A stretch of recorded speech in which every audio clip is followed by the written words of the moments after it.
ஆண்டவர் இன்றைக்கு சொல்றாரு உங்க ஒவ்வொருத்தரையும் பார்த்து, நீ விசுவாச வீராங்கனை. ஹல்லேலூயா. நீ சாதிக்க போகிறாய். உன்னால் செய்ய முடியும். நீ பலவீனன் அல்ல, நீ பலவானா இருக்கிறாய். நீ ஞானமற்றவள் அல்ல, ஞானமுள்ளவளா இருக்கிறாய். அநேக வேளைகளில் ஆண்டவர் சொல்றத நம்ப முடியாம இருக்கும். உள்ளுக்கு தோணும், உண்மையாவா, நானா, எனக்கிட்ட பலன் இருக்குதா, நான் சுகம் உள்ளவளா, எனக்கு திறமை இருக்குதா, எனக்கு ஞானம்.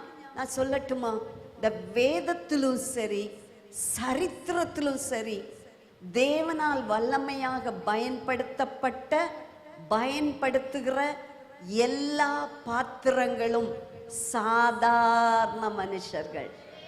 உங்களைப் போல என்னை போல அற்பமாய் எண்ணப்பட்டவர்கள், ஒதுக்கப்பட்டவர்கள், படிப்பில்லை அற்பமான மீனவர்கள் தான் சபைகளை ஸ்தாபித்தவர்கள். ஹல்லேலூயா. சிலர் முகத்துல இன்னும் கூட சந்தோஷம் வரல. ஏன்னா அவங்க இருக்கலாம் சிஸ்டர், அவங்க இயேசுவோட இருந்தாங்க, நாங்கெல்லாம் சாதாரண ஆளு. நினைக்காதீங்க, சாதாரண உங்களை கொண்டு அசாதாரணமான சூப்பர் நேச்சுரலா ஆண்டவர் செய்ய போகிறார். ஹல்லேலூயா. தேசம் அதிசயங்களை காண போகிறது என்றால் அரசியல்வாதிகளை கொண்டு அல்ல, முழங்காலை முடக்குகிற அற்பமான சகோதரிகளாகிய உங்களை கொண்டு. ஹல்லேலூயா. நம்ம பேசுறோம் எலெக்ஷன் வரப்போகுது, ஐயோ எலெக்ஷன் வரப்போகுது, நல்ல தலைவர்கள் வேணும். நான் அடிக்கடி சொல்வேன், நல்ல தலைவர்களை கொண்டு அல்ல. தேசம் இன்றைக்கு தேடுவது முழங்காலை முடக்குகிற, ஆண்டவரிடம் பரிந்து பேசுகிற, மன்றாடுகிற சாதாரண மனிதர்களை இன்றைக்கு உலகமே தேடிக்கொண்டிருக்கிறது. ஹல்லேலூயா. அப்படிப்பட்ட நாட்கள் வரப்போகிறது. அதிகாரிகளையும் அரசியல்வாதிகளையும் தேடின நாட்கள் முடிய போகிறது. இந்த நாட்களில் தேவ பிள்ளைகள் யார், தேவ வார்த்தையை சொல்லுகிறவர்கள் யார், தீர்க்க தரிசனம் உரைக்கிறவர்கள் யார், மன்றாடுகிறவர்கள் யார் என்று உங்களை தேடி ஜனங்கள் வரப்போகிறார்கள். ஹல்லேலூயா. தீர்க்க தரிசனமாய் சொல்லுகிறேன், மறைந்திருந்து தேவ சமூகத்துல ஒவ்வொரு நாளும் தேசத்தை ரட்சியும் என்று கேட்கிற தேவ பிள்ளைகள் இங்கு இருக்கிறீர்கள். உங்களை இன்றைக்கு உலகம் காணாமல் இருக்கலாம், கர்த்தருடைய கண்கள் உங்களை பார்த்து கொண்டிருக்கிறது. வெகு சீக்கிரத்தில் கர்த்தர் உங்களை வெளியே கொண்டு வர போகிறார். ஹல்லேலூயா. ஹல்லேலூயா. வீட்டுல ஒருவேளை நீங்க இது நிமித்தம் அவமானப்பட்டிருக்கலாம், சும்மா ஜபம் இருக்கிய, என்னதான் சாதிச்சேன்னு கேட்கலாம். கர்த்தர் அந்த வார்த்தைக்கு முற்றுப்புள்ளி வைக்க போகிறார். உன் மூலம்தான் இந்த காரியம் நடந்தது என்று உன் குடும்பத்தினர் சொல்லும் நாட்கள் வரப்போகிறது. தேவ பிள்ளைகள் தைரியம் கொண்டு, திடன் கொண்டு, விசுவாசத்தோடு இந்த நாட்களில நீங்கள் போராடின காரியத்தை விட்டுறாதீங்க. ஹல்லேலூயா. முடிவு இரட்டத்தனையான பலனா இருக்க போகிறது. ஹல்லேலூயா. சோர்ந்து போன சிலரோடு ஆவியானவர் பேசி கொண்டிருக்கிறார். என்னால ஒண்ணும் முடியல, இவ்வளவு நாள் போராடிட்டேன். உங்கள் ஜெபத்தை கூட நீங்கள் நிறுத்தின நிலையில வந்திருக்கிறீங்க. பரிசுத்த ஆவியானவர் உங்களை தெளிவாய் கண்டிருக்கிறார். இந்த நாளில உங்களுடைய ஜெபம் தொடரட்டும். நீங்கள் சீக்கிரத்துல பலனை காண போகிறீர்கள். ஹல்லேலூயா. எத்தனை பேர் விசுவாசிக்கிறீர்கள்? சத்தமாக ஹல்லேலூயா சொல்லுவோமா? ஹல்லேலூயா. ஹல்லேலூயா. ஆண்டவர் அநேக வேளைகள்ல காரியத்தை மாறுதலாய் முடிப்பது வித்தியாசமா இருக்கும், நினைச்சு பார்க்காததா இருக்கும். ஹல்லேலூயா. அற்பமாய் எண்ணப்பட்ட சிலரை கொண்டு ஆண்டவர் இப்படிப்பட்ட மேன்மையான காரியத்தை செய்ய போகிறார். நான் எடுத்துக்கொண்டு அந்த பகுதிக்கு கடந்து போகிறேன். உங்கள் எல்லாருக்கும் தெரிந்த அந்த பகுதி தான். மோசேயை நோக்கி கர்த்தர் சொல்றாரு, நீ என்ன செய், நம்ம இஸ்ரவேல் ஜனத்துல இருக்கிற ஒவ்வொரு கோத்திரத்துக்காக ஒரு மனிதனை நீ தெரிந்து கொண்டு அந்த மனிதனை எங்க அனுப்பணும்னா, நான் ஏற்கனவே வாக்கு பண்ணி இருக்கிறேன், உங்களுக்கு தரப்போகிறேன். அந்த 1வது வசனத்துல இருந்து இருக்குது. நீங்க வீட்டுல போய் அதை தெளிவா வாசிங்க. 2வது வசனத்துல சொல்லுது, நான் கொடுக்கும், ஏற்கனவே ஆண்டவர் சொல்றாரு, உனக்கு கொடுத்திருக்கிறேன்ப்பா, கொடுக்க போறேன், ஒரு தடவை போய் சுற்றி பார்த்துட்டு வா, அவ்வளவுதான் சொன்னாரு. அப்போ மோசே என்ன செய்கிறான், ஒவ்வொரு கோத்திரத்துக்கும் ஒருத்தரை எடுக்கிறான். அதுல 2 பேர் விசேஷமானவர்கள், காலேபும் யோசுவாவும் சேர்த்து அனுப்புறான். இவங்க எல்லாரும் என்ன செய்தாங்க, 17ஆம் வசனத்துல பார்க்கிறோம். அவங்கள அனுப்பும் போது அவர்கள்ட்ட இப்படி ரூட் சொல்றான், இப்படி போ, தெற்கே போய் மலையில ஏறு. என்ன செய்யணும்னா நல்லா கவனிங்க, ஏற்கனவே ஆண்டவர் என்ன செய்துட்டாரு, இந்த தேசத்தை உங்களுக்கு கொடுக்க போறேன்னு சொல்லிட்டாரு. எத்தனை அற்புதத்தை பார்த்திருப்பாங்க இந்த ஜனங்கள் இல்லையா? வனாந்திரத்துல வரும்போது வழியெல்லாம் அற்புதம். ஆண்டவர் உங்களுக்கு ஒரு தேசத்தை கொடுக்க போறேன்னு சொல்றாரு. அந்த தேசத்தை போய் பாரு. அநேக வேளைகளை நம்ம கூட இப்படிதான், ஆண்டவர் உங்களுக்கு வாக்கு பண்ணி இருப்பார், ஆனா அதை பெற்றுக்கொள்வதற்கு பதிலாக இப்படி இருக்குமா, அப்படி இருக்குமா, இன்னைக்கு காரியம் இப்படி இருக்குதே, அது நடக்குமா, அது சாத்தியமா, இது முடியுமா, என் காலத்துல நடக்குமா, 1000 கேள்வி மண்டையில ஓடும். அப்படித்தானா? நம்ம அந்த ஜனங்களை பார்த்து என்ன ஜனம்னு சொல்லுவோம். நானே அநேக வேளைகள்ல பார்த்துருக்கிறேன். சூழ்நிலை பார்த்து பார்த்து ஓடுவோம் இல்லையா? இப்படி இல்லையா? நீங்க எல்லாரும் விசேஷமானவர்கள், ஏற்கனவே நான் சொல்லிட்டேன். சில வேளைகளில், ஒருவேளை எல்லா நேரமும் இல்லை, என்ன செய்வேன், இந்த ஜனத்தை பாருங்க, உனக்கு கொடுக்க போறேன்னு சொல்றாரு, போய் எப்படி இருக்குதுன்னு பார்த்துட்டு வா.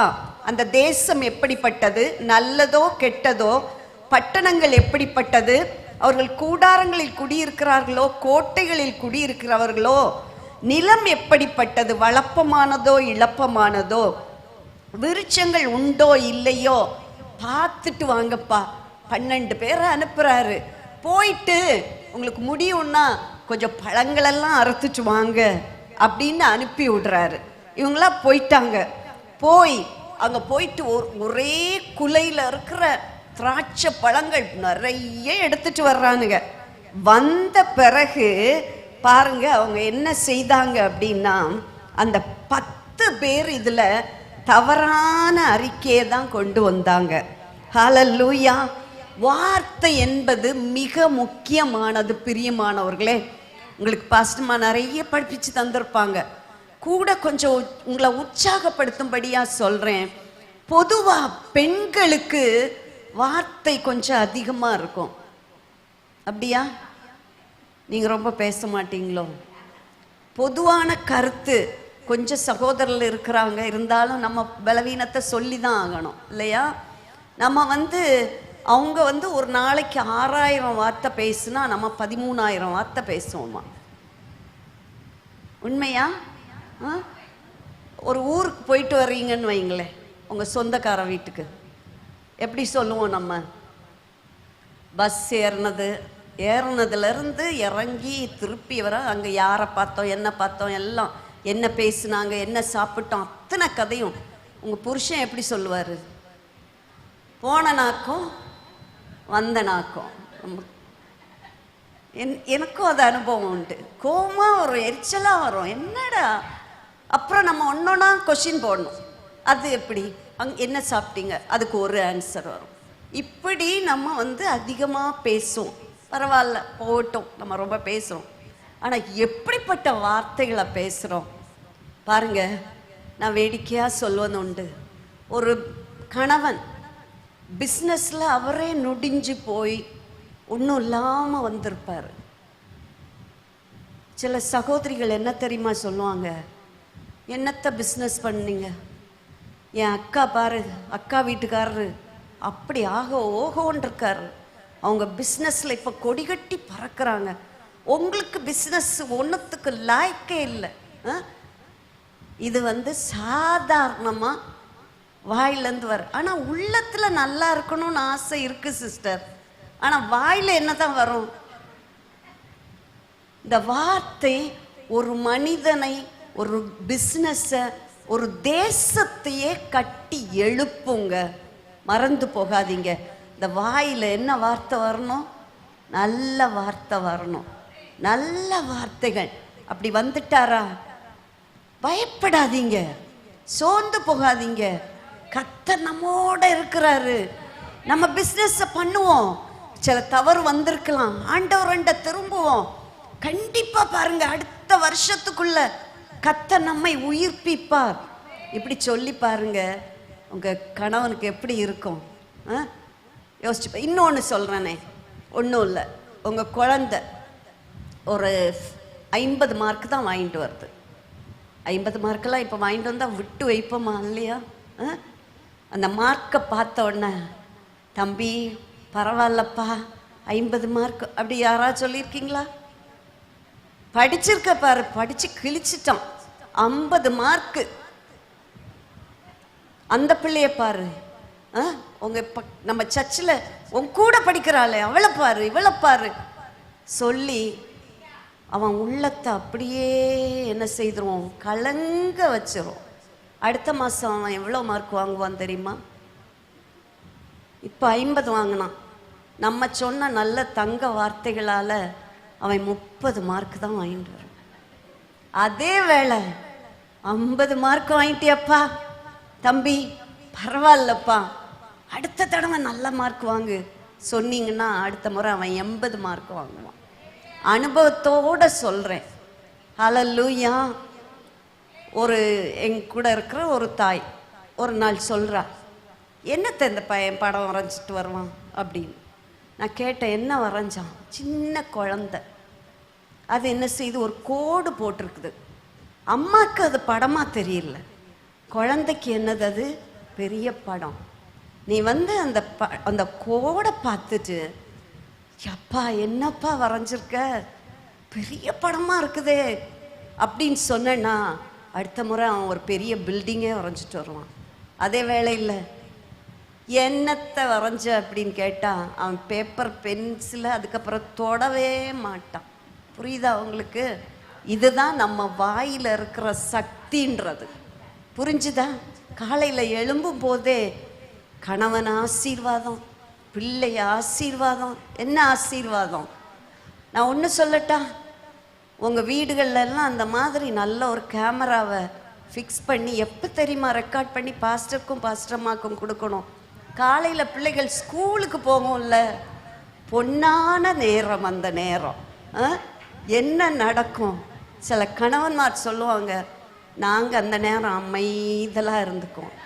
ஏன்னா அவரும் வந்து விழுந்தாருன்னா அவருக்கும் கிடைக்கும் நல்ல வார்த்தைகள். சிலரெல்லாம் நீங்கள் கோமா இருக்கீங்க என்கிட்ட, எனக்கு பயமாக இருக்கு உங்களை பார்த்தா. கோவப்படுறீங்களா? ஏதோ இவங்களுக்கு தெரியும் போல, எங்கள் வீட்டு கதையெல்லாம் பாஸ்டமாக சொல்லி கொடுத்துட்டாங்களோ என்னன்னு நினைக்கிறீங்களா? எல்லா வீட்லேயும் அதுதாங்க. ஒரு வீடு இல்லை, எல்லா வீட்லேயும். சில வீட்டில் கரண்டி பறக்கும், தட்டு பறக்கும், ஷூ பறக்கும், சாக்ஸ் பறக்கும். உங்களுக்கு கஷ்டம். அதே வேளையில் ஒரு நாள் நான் சொல்கிறேன், உங்கள் வார்த்தையை, உங்கள் தோரணையை, உங்கள் முகபாவனையை கொஞ்சம் மாற்றி பாருங்க. இவ்வளோ நாளும் ட்ரை பண்ணீங்களா? அடித்து திட்டி விலங்குகள் பேரையெல்லாம் கூப்பிட்டு, அதையெல்லாம் கொஞ்சம் மாற்றிட்டு கொஞ்சம் நல்ல வார்த்தையை ட்ரை பண்ணுங்க. கோபமாக தான் வரும், ஆனாலும் ஒரு முறை ட்ரை பண்ணி பாருங்க. இன்னைக்கு போயிட்டு நாளைக்கு கொஞ்சம் வித்தியாசமானா உங்கள் பிள்ளையெல்லாம் நினைப்பாங்க, என்ன அம்மாவுக்கு நல்ல காலம் பிறந்துட்டு எங்கள் வீட்டுக்கு அப்படின்னு சொல்ல போகிறாங்க. ஹல்லேலூயா. வார்த்தையில் வல்லமை இருக்குது. ஒரு தேசத்தை, நான் சொல்கிறேன், குடும்பத்தை மட்டுமல்ல, ஒரு தேசத்தை கட்டுவதோ அழிப்பதோ ஒரு பெண்ணின் வாயில் வந்து வருகிற வார்த்தை. ஹல்லேலூயா. சகோதரர்களுக்கும் சொல்கிறேன், சகோதரர்களும் இதில் சில தகப்பன்மாருக்கு எப்போ பாரு பிள்ளைகளை, இவன் எங்கே உருப்படுவான் அப்படி சொல்லியே அவருக்கு ஆசை அதுவா சொல்லுங்க? உருப்படணும்னு தான் ஆசை. ஆனால் அவர் என்ன பேசி பழகிட்டாரு? எங்கே உருப்படுவான், பிறகு அவன் உருப்படாம தானே போவான் இல்லையா? இல்லை, நம்ம வார்த்தைகள் மிகவும் கவனமாக இருக்கணும். இன்னைக்கு ஆண்டவர்கிட்ட சொல்லணும், என் வாயில் நல்ல வார்த்தைகள் வாயிலிருந்து வருகிற வார்த்தைகள் தேன் போன்ற வார்த்தைகள், அரவணைக்கிற வார்த்தைகள், அதிகாரமுடைய வார்த்தைகள், அதே வேளையில் தயவு பொருந்திய வார்த்தைகளை ஆண்டவர் தருவாராக. ஹல்லேலூயா. விசுவாசிக்கிறீங்களா? ஸ்தோத்திரம். அந்நிய பாஷை அதெல்லாம் ஒரு பக்கம் சிஸ்டர், அது நல்லா இருக்கும். எங்களுக்கு தெரிந்து ஒரு சகோதரன், நிறைய உங்களுக்கு இப்படி தான் சொல்ல வேண்டி இருக்குது. அவர் வீட்டில் 4 முதல் 6 வரைக்கும் 2 மணி நேரம் அவர் ஜெபம் பண்ணுவார். எப்படி ஜெபம்? நம்ம போல ஜெபம் இல்லை, அந்த ஊரை கேட்கும். அவ்வளோ சத்தமாக வல்லமையாக ஜெபிப்பார். அவர் ஜெபம் முடிக்கும் போது எல்லாரும் எங்கேயாவது ஒழிச்சுக்கிடுவாங்க. அதன் பிறகு அவர் வாயில் என்ன வரும்னே தெரியாது. அது சரியில்லை, இது சரியில்லை, அது சரியில்லை, அப்படி இல்லை, இப்படி இல்லை, இப்படியே பேசுவார். பாருங்க, நம்ம அப்படி இருக்கக்கூடாது. கை தட்டுறது, அந்நிய பாஷை எல்லாம் இருக்கட்டும்.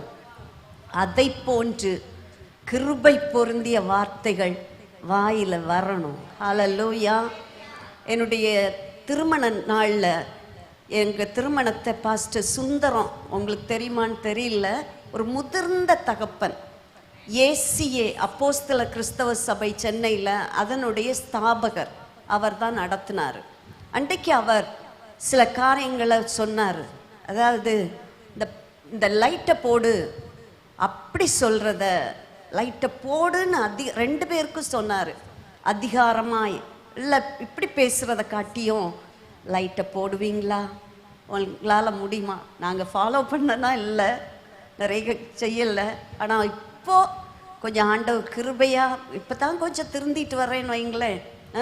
சில வார்த்தைகள் நம்ம அப்படி பேசும்போது, அது யாரிடமானாலும் சரி, நம்ம வீட்டில் வேலைக்கு நிற்கிற சகோதரியிடம் கூட, சில நினைக்கிறோம் அவங்ககிட்ட எல்லாம் அப்படி நம்ம பேசக்கூடாது. இல்லைங்க, எல்லாரிடமும் நான் ஆண்டவருடைய பிள்ளை, அதுதான் நமக்கு ஐடென்டிட்டி இல்லையா? நான் தேவனுடைய பிள்ளை, I am the child of God.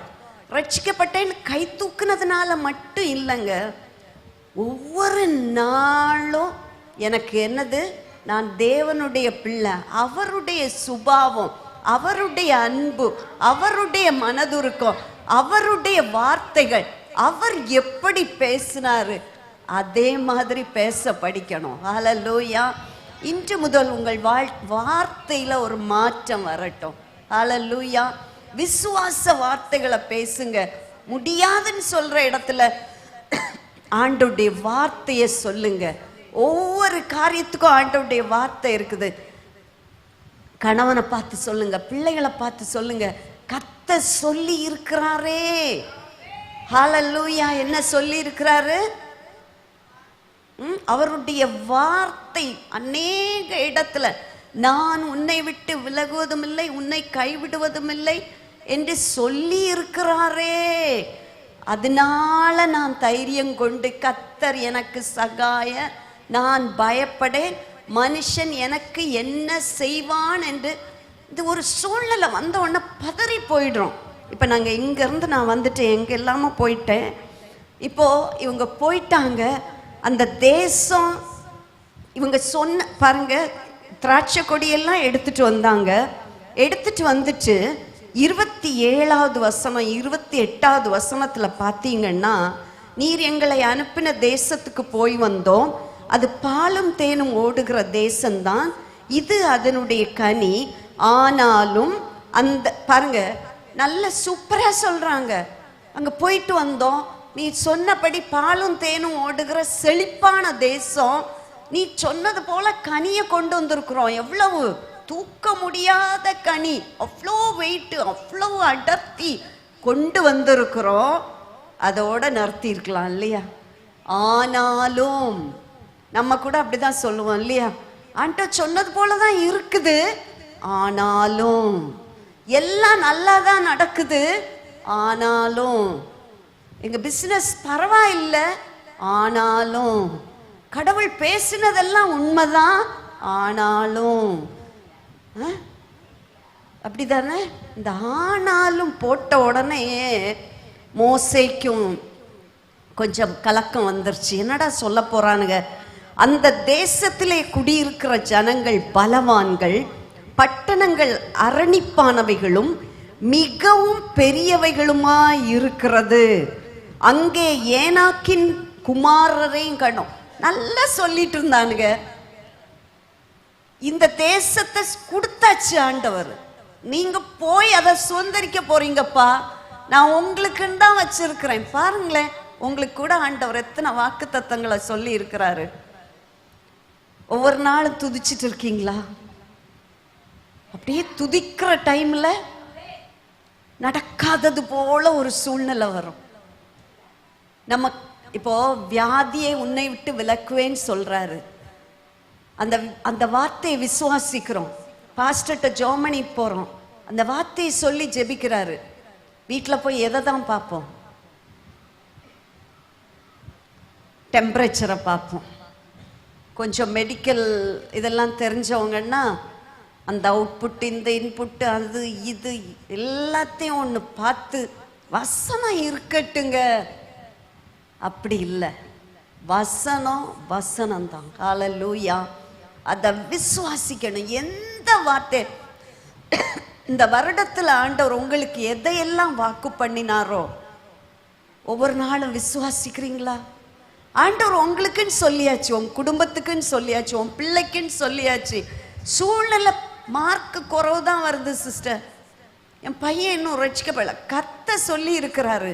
நீங்க அறிக்கையிடுறீங்க, நானும் கர்த்தர் எனக்கு கொடுத்த பிள்ளைகளும் இந்த தேசத்திலே அற்புதங்களாகவும் அடையாளங்களாகவும் இருக்கிறோம். ஹல்லேலூயா. பையன் மாறி போனாலும் விடக்கூடாது. வார்த்தையை என்ன செய்யக்கூடாது? வார்த்தையை விடக்கூடாது, சந்தேகப்படக்கூடாது, சூழ்நிலை பார்த்து பார்த்து வசனத்தை பேசக்கூடாது. சூழ்நிலைக்கு மேலாக கத்த சொன்ன வார்த்தை. ஹல்லேலூயா. சோர்ந்து போயிட்டீங்களா? நான் உங்களை பத்தி சொல்லலைங்க, அந்த இஸ்ரவேல் ஜனத்தினுடைய மூப்பரை பத்தி தான் பேசிட்டு இருக்கிறேன்.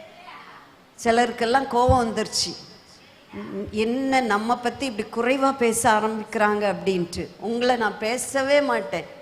நீங்கள்லாம் விசுவாச வீராங்கனைகள்னு ஏற்கனவே அறிக்கையிட்டுட்டோம் இல்லையா?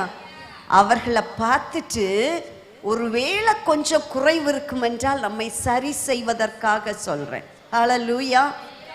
ஆண்டவர் நடத்திட்டு வர்றாரு. காலையிலும் மாலையிலும் அற்புதம், செங்கடல் அற்புதம், அற்புதத்தின் மேல அற்புதம். இப்ப சுதந்திரிக்கணும். ஆண்டவர் சுதந்திரிக்கிறதுக்கு இடத்தை எல்லாம் சொல்லிட்டாரு. அங்க போய் நிம்மதியா வாழணும்.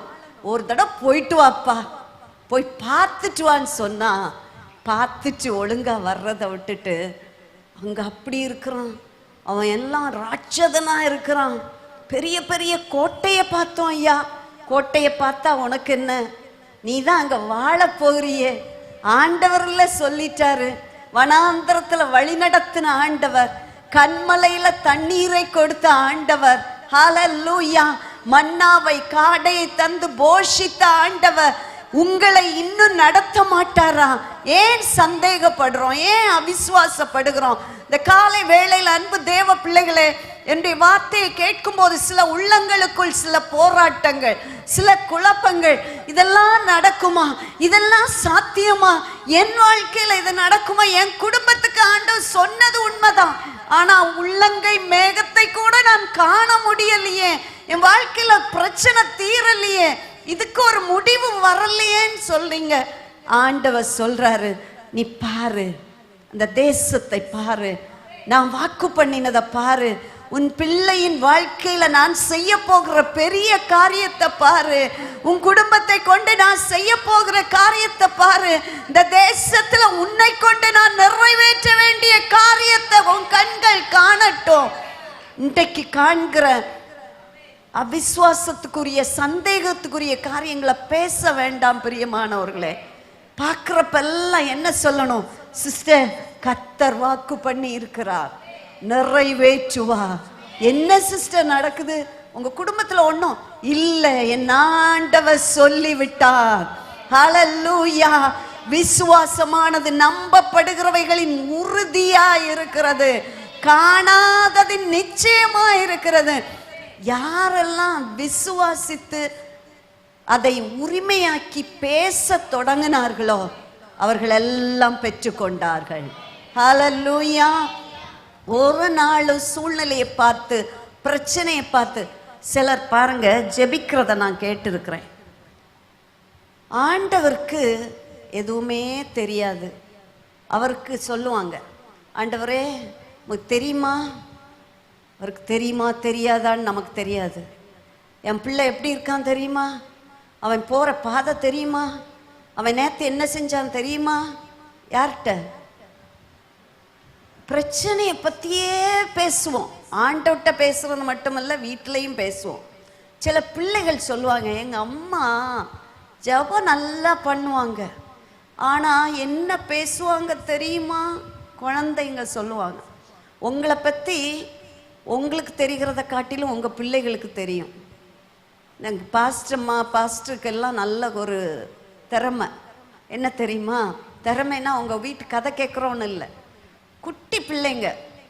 எனக்கு அந்த அனுபவம். அழகாக சொல்லுவாங்க, இன்னைக்கு தெரியுமா ஆண்டி, உங்கள் வீட்டில் அப்பா அம்மாவும் சண்டை அப்படின்னு பாவமாக சொல்லுவாங்க. எங்கள் சர்ச்சில் ஜூனியர் சர்ச் பிள்ளைகளுக்கென்று ஆராதனை நடக்கும்.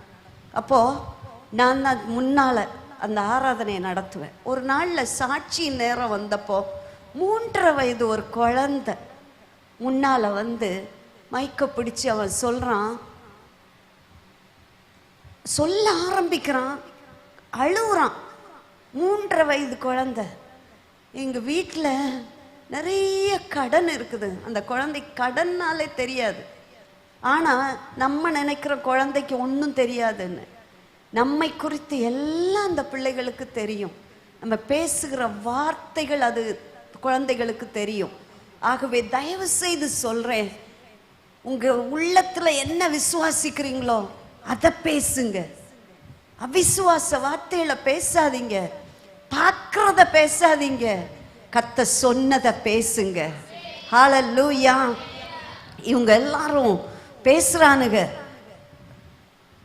அவர்கள் குடியிருக்கிறார்கள் அப்படி இப்படின்ட்டு. அப்போ உடனே அங்க இந்த மனிதர்களை பத்தி பிறகு நான் சொல்றேன். இங்க என்ன சொல்றாங்கன்னா, நாங்கள் அதிலே கண்ட ஜனங்கள் எல்லாரும் மிகவும் பெரிய ஆட்கள், அவர்களை எதிர்க்க நம்மாலே கூடாது, அவர்கள் நம்மை பார்க்கிலும் பலவான்கள். ராட்சதரை பார்த்தோம், நாங்கள் எங்கள் பார்வைக்கும் வெட்டுக்கிளிகளை போல இருந்தோம், அவர்கள் பார்வைக்கும் எப்படி இருந்தோம்? வெட்டுக்கிளிகளை இருந்தோம். அவன் வாயை திறந்தாலே நாங்க உள்ள போயிடுவோம் சொல்றான். அவர்கள் வாய்க்கு இறையாகி விடுவோம். இதெல்லாம் கேட்கல, போய் பார்த்துட்டு வா. இன்னைக்கு அன்பான தேவ பிள்ளைகளே, நம்முடைய வாழ்க்கையிலும் அநேக நேரங்களில் நம்ம இப்படி தான் இருக்கிறோம். ஆண்டவர் சுதந்தரிக்க நம்மை அழைத்திருக்கிறார். ஹல்லேலூயா. பெற்றுக்கொள்ள உங்கள் சந்தோஷம் நிறைவா இருக்கும்படி பெற்றுக்கொள்வீர்கள். கேளுங்கள், அப்பொழுது கேட்டுட்டு நாங்கள் எதிர்மறையா பேசுவோன்னு இல்லை, கேட்டீங்கன்னா அதை நிறைவாய் பெற்றுக்கொள்வோம்னு விசுவாசிக்கணும். ஹல்லேலூயா. எத்தனை பேருக்குள்ள விசுவாசம் இருக்குது? ஹல்லேலூயா. நீங்க ஜூஸ் குடிச்ச ஆள் மாதிரி இல்லையே, சோர்ந்து போன மாதிரி சில முகங்களை பார்க்க இருக்குது. எனக்கு ஒரு மோசமான குணம் இருக்குது. என்ன குணம்னா, உங்கள் முகத்தை பார்த்து பார்த்து பேசி பழகிட்டேன். நீங்கள் இங்கே இருக்கிற மாதிரி நடித்தாலும் நீங்கள் எங்கே போனீங்கன்றதை நான் கண்டுபிடிச்சிருவேன். சரியா? எங்கள் கணவன் வந்து பாஸ்டர் கண்ணை மூடி பிரசங்கம் பண்ணிடுவார். அவருக்கு இங்கே என்ன நடக்குதுன்னே பார்க்க மாட்டார். எப்படி இருந்தாலும் அவர் எனக்கு வந்து முடிய மாட்டேங்குது. நான் எங்கள் ஜனங்கள்கிட்ட சொல்லுவேன், எனக்கு வேண்டியாவது கொஞ்சம் தலையாட்டி சிரித்து அந்த மாதிரி இருந்தீங்கன்னா பிரசங்கம். இப்போ சிலரை பார்த்தா எனக்கு உற்சாகமாக இருக்குது, சிலரை பார்த்தா இவங்க என்ன நினைக்கிறாங்களோ தெரியலையே அப்படின்னு என் மண்டைக்குள்ளே ஓடுது. ஆகவே நீங்கள் உற்சாகமாக தான் இருக்கீங்க, தூங்கலை யாரும், அதற்காக ஆண்டவரை ஸ்தோத்தரிக்கிறேன். ஹல்லேலூயா. ஆனாலும் கொஞ்சம் உள்ளே போனால் எனக்கு நல்லா இருக்கும். ஹல்லேலூயா. இங்கே எப்படி சரீரத்தில் இருக்கிறீங்களோ அப்படி ஆவி ஆத்துமால எல்லாம் இங்கேயே ப்ரெசண்டாக இருங்க. வீட்டில் சமையலாம் எல்லாம் சரியாக நடக்கும். ஹல்லேலூயா. சாப்பாடு ருசியாக இருக்கும், பயப்படாதீங்க. ஹல்லேலூயா. இந்த ஜனங்கள் இந்த 10 பேரும் மோசேயை பார்த்து சொல்ற வார்த்தைகளை பார்த்தா பயமா இருக்குது. அது தேசத்தை குறித்து துர்ச்செய்தியை பரம்ப செய்தார்கள். நீங்க அண்டர்லைன் பண்ணிக்கணும். நம்ம சொல்ற வார்த்தை துர்ச்செய்தி. ஆண்டவர் நம்ம வாயில நற்செய்தியை போட்டிருக்கிறாரு. ஹல்லேலூயா. நல்ல செய்தி கணவனை பார்த்து சொல்லணும். நம்ம ரொம்ப நாள் இப்படி இருக்க மாட்டோங்க. நம்ம குடும்பம் ஒரு மாதிரி உள்ள குடும்பமாய் மாற போகிறது. கர்த்தரை பின்பற்றிட்டோம் பாருங்க. இந்த காரியத்தை குறித்து சோர்ந்து போகாதீங்க. உங்க வாயிலிருந்து ஒரு வார்த்தை வரும்னா உங்க கணவனை அதை தூக்கி விடும், உங்க பிள்ளைகளை தூக்கி விடும்.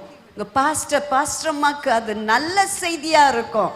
ஒரு நாள் சோரத்தக்கதான வார்த்தைகளை உங்க ஃப்ரெண்டோ சகோதரியோ சொல்லும் போது என்ன சொல்லணும்?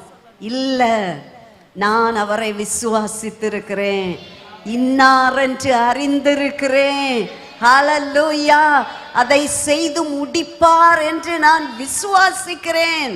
ஹல்லேலூயா. எத்தனை பேருங்க போனாங்க கானானுக்கு? எத்தனை பேர்? பின்னால சொல்லுங்க சகோதரிகள். 12? எத்தனை? 12 தாங்க. 12 கேட்டோன்னா சிலருக்கு டவுட் ஆயிடுச்சு. எத்தனை பேர் துர்ச்செய்தி சொன்னாங்க? மெஜாரிட்டியா? மெஜாரிட்டி துர்ச்செய்தி தான் சொல்லி இருக்கு பாருங்களேன். எல்லாம் சேர்ந்து அழ ஆரம்பிச்சிட்டானுங்க.